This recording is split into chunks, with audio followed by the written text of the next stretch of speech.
Being countries with long coastlines and an emphasis on the marine economy, both Vietnam and Norway have established a comprehensive relation in the fisheries sector over the past 30 years. In particular, over the past 10 years, Norway has supported Vietnam to strengthen research capacity in genetics, nutrition, reproduction of marine fish, and develop a modern model of marine aquaculture following expertise of Norway.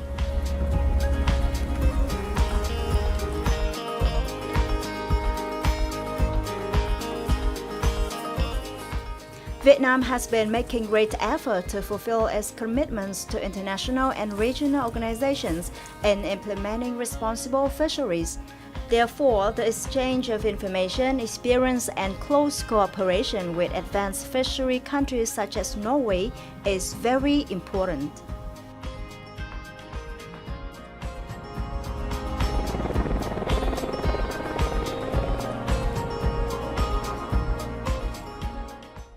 Hello, you're watching Shane Vietnam. With long history of partnership, Vietnam and Norway have been closely cooperated in the sector of fisheries. And today, Mr. Hara Navada, Commercial Counselor in Norwegian Embassy in Vietnam, will have a talk with us about the potential of boosting bilateral cooperation in this sector. Hello, thank you for joining us today. Vietnam attaches importance to developing relations with Norway. So how do you assess the trade relation between Vietnam and Norway during the past years? I think the trade relation has been developing in a good way. It has been changing over time. Mainly Norway has industrial products within what we call the ocean space and within new and renewable energy. If I start with new and renewable energy, I think we are well positioned and we have been assisting Vietnam a bit related to hydropower development. Now we are working with solar power development. And on ocean space, since both Vietnam and Norway have long coastlines. So for the time being, the trade relations are strongest related to seafood and aquaculture and processing. Rest raw material and so on. And we also see that now Vietnam is starting to look into marine aquaculture, and that is also a field where Norway has very strong competence, and we believe that it should be very good opportunities for Norway and Vietnam to develop strong commercial relations in this segment. But in addition, we also work with LNG, so I think the trade is not very big, but it's solid, and it has been quite stable over a long time. And I think in the years to come, we will see more, especially related to new and renewable energy and aquaculture. And talking particularly about fisheries, how do you see the reality of this industry in Vietnam nowadays?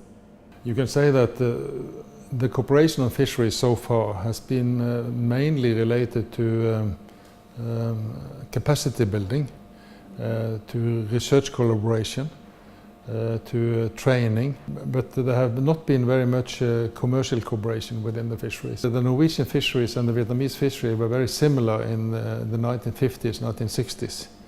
But Norway has been lucky to be able to have close cooperation with the neighbor states and being able to, by research, identifying our fish stock. And then it's much easier to know what kind of fish we have and what kind of vessels we can develop.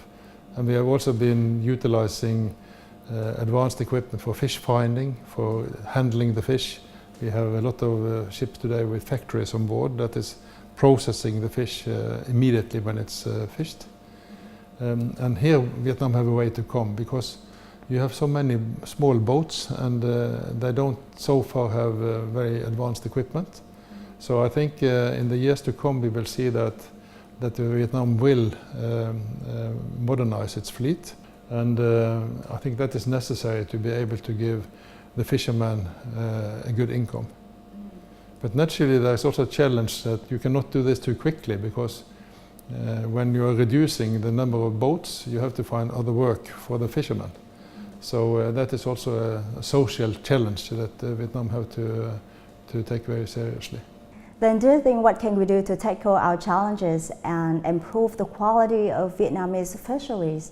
I think the two biggest challenges you have is to have more knowledge about your fish stock. And to be able to do that, there's two things that is needed. It's partly research vessels that can identify the fish stock, and partly international collaboration with your neighboring countries. And both of these things are very, very challenging and difficult. And Norway has been very lucky to be able to have good negotiations and cooperation with Russia, Iceland, Faroe Islands and EU. So that has been helping us a lot. So Russian research vessels, Norwegian research vessels, Icelandic research vessels, they're cooperating. They're sharing the research result every year. They're recommending how much fish that should be taken out from the sea. And then they present that to the politicians. And the politicians agree upon quotas between the countries. And that if Vietnam had the same, then you had a very, very good basis for your own fishing. But it will take a long time.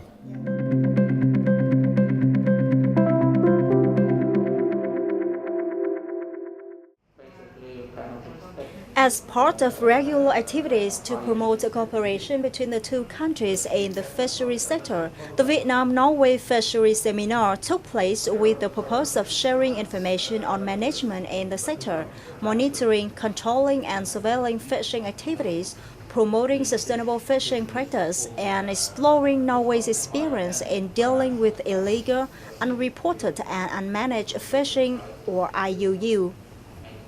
From northern Norway, we are able to monitor the ocean anywhere in the world and deliver the information in mere minutes. So for instance, I think there's a lot of potential here in Vietnam because the satellites complete their orbit up to Norway and we can download directly and deliver the information in 20 minutes, 30 minutes, 40 minutes old. So it's still very fresh while the incidents are still occurring on the ocean. So even though we're quite far away, it makes a lot of sense from northern Norway us to be monitoring in Vietnam.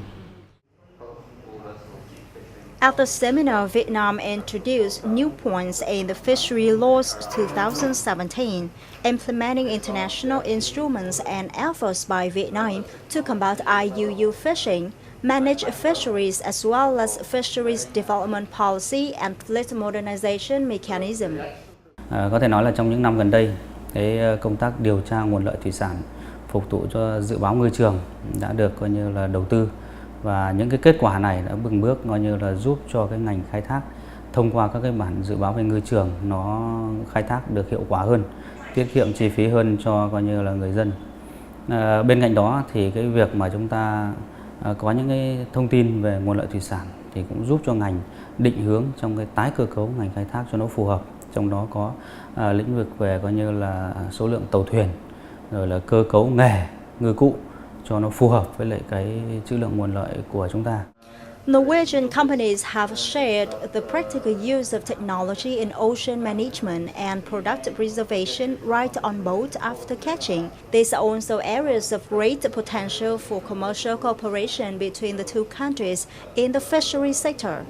I see an opportunity in Vietnam because they are big in the fish industry and that's what we want to look into, and it's my first approach. I think there is a big potential, especially in taking care of the fish quality. Tôi nhận được sự hỗ trợ rất nhiều từ các cơ quan nhà nước. Nói chung là so với cái mặt bằng trong nước thì cái đội tàu của tôi làm việc tốt. Tuy nhiên là ngoài cái sự hỗ trợ của trước đây á thì chúng tôi cần những cái sự hỗ trợ của cái công nghệ sau đánh bắt. Nghĩa là khi mình đánh bắt lên á, thì làm thế nào để con cá mình nó tốt, sản phẩm của mình nó tốt nhất, ngon nhất. Và sau khi đem về tới bờ á, thì cái sản phẩm của chúng tôi á, ngư dân chúng tôi làm sao để tới cái tay người tiêu dùng gần nhất, thì chắc chắn là lúc đó là cái giá nó sẽ được nâng lên nhiều. Over the past 2 years, the Norwegian Embassy has been very active in organizing such workshops to bring Norwegian businesses with advanced technologies in the field of aquaculture and fishing to Vietnam in order to connect the business of the two countries so that they have opportunities to learn about each other's science and technology and to explore potential for cooperation.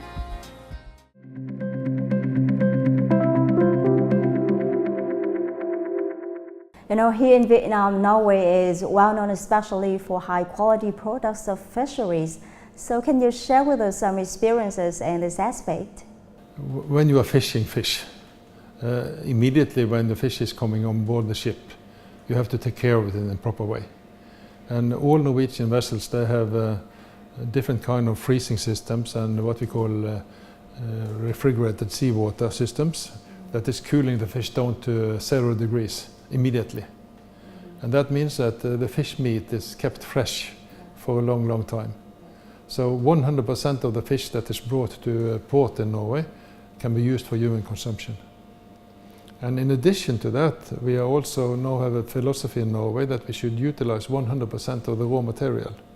So we have been developing an industry that is also taking care of the rest raw material or the head and the gut and everything on the fish, which can be used to develop fish meal and fish oil and pharmaceutical products and additives for food.